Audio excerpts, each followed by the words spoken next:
तर पुढची बातमी आहे कोल्हापूरची। कोल्हापूरमध्ये घरफोडीचं सत्र काही थांबता थांबत नाहीये। घरफोडी झालेली आहे 5 घरांमध्ये। भोईराज कॉलनीमध्ये 5 घरांमध्ये घरफोडी झालेली आहे। लाखो रुपयांचा ऐवज लंपास करण्यात आलेला आहे। एक महत्त्वाची आणि मोठी बातमी आपल्याला पाहायला मिळते।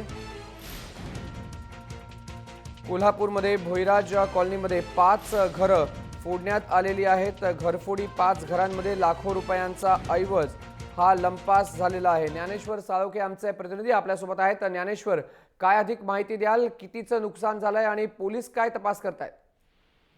कोल्हापुरात गेल्या काही दिवसापासून घरफोड्यांचं सत्र वाढलेलं आहे। आतापर्यंतची ही 23वी घरफोड आहे।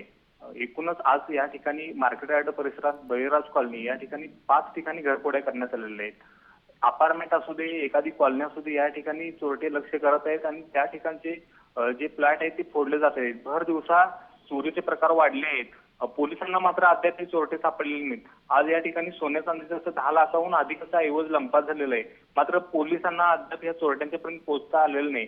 अजून किती घरफोड्या होण्याचे चोरटे आता पोलीस वाट पाहतात अशी आता विचारणा नागरिकातून होत आहे आणि शहरात एक प्रकारचं घबराटीचं वातावरण पसरलेलं आहे।